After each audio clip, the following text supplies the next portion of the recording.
Selamat pagi Bruder, Bapak Ibu Guru, Bapak Ibu Wali Murid dan anak-anak yang terkasih dalam Tuhan Yesus Kristus.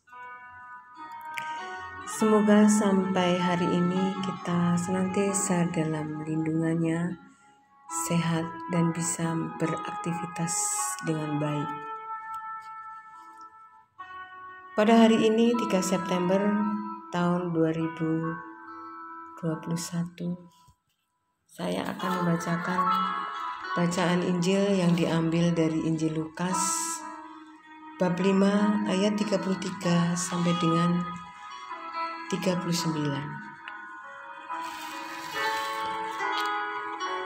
Sekali peristiwa, orang-orang Farisi dan ahli-ahli Taurat berkata kepada Yesus, "Murid-murid Yohanes sering berpuasa dan sembahyang. Demikian juga murid-murid orang Farisi. Tetapi murid-muridmu makan dan minum."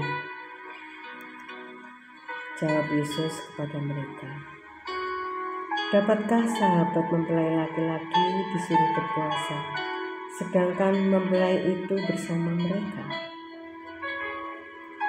Tetapi akan datang waktunya apabila mempelai itu diambil dari mereka. Pada waktu itulah mereka akan berpuasa." Ia mengatakan kepada suatu perumpamaan kepada mereka, yaitu tidak seorang pun mengoyakkan secarik kain dari baju yang baru untuk menambahkannya pada baju yang tua. Jika demikian, yang baru itu juga akan koyak, dan pada yang tua tidak akan cocok kain penambal yang dikoyakkan dari yang baru itu. Demikian juga tidak seorang pun mengisikan anggur yang baru ke dalam kantong kulit tua.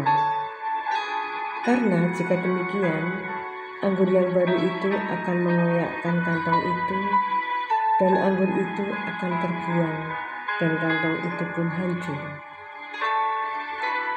Tetapi anggur yang baru harus disimpan dalam kantong yang baru pula.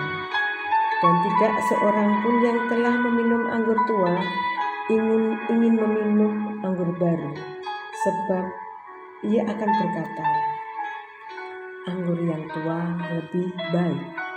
Demikianlah sabda Tuhan. Syukur kepada Allah. Kasih itu ada di dalam hati, pikiran, dan semua tindakan yang lahir dari hati dan pemikiran kita dijiwai oleh kasih. Maka buah dari rasa, pikiran, dan tindakan akan melahirkan karya yang luar biasa. Luar biasa bukan berarti sensasional atau mega project, tetapi dijiwai oleh perhatian dan kasih yang tulus kepada sesama, semesta, dan Tuhan. Hendaklah segala sesuatu yang keluar dari diri kita adalah buah dari kasih yang sejati. Dialog dalam Injil hari ini adalah salah satu cerminan dari kehidupan kita yang cenderung dangkal dan spontan, tanpa berpikir mendalam. Kecenderungan itu cepat mengkritik tetapi lamban memberikan solusi adalah salah satu ciri kalau kita belum berpikir holistik. Dampak dari kecenderungan orang yang demikian secara tidak langsung mengatakan bahwa kemampuan intelektual, etika, dan olah rasa orang yang kita kritisi itu lebih rendah dari kita. Sebagai contoh konkret, dalam Injil ini adalah tentang berpuasa.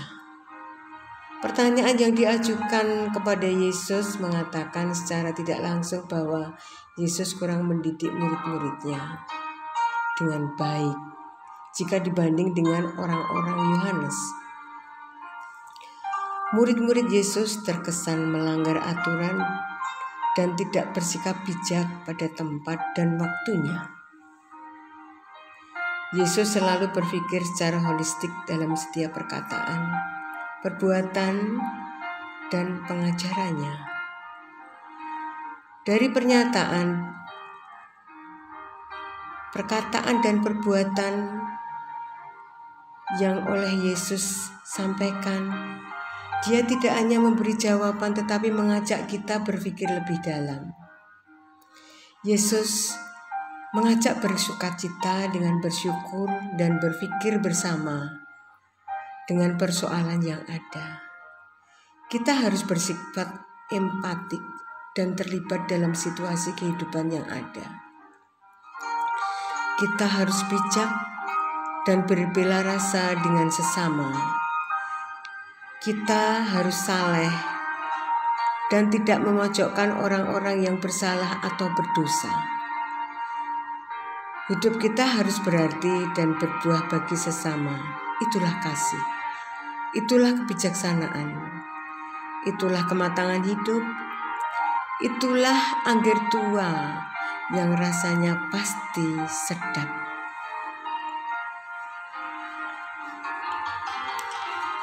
Demikianlah bruder, Bapak Ibu guru, Bapak Ibu orang tua dan anak-anak yang terkasih.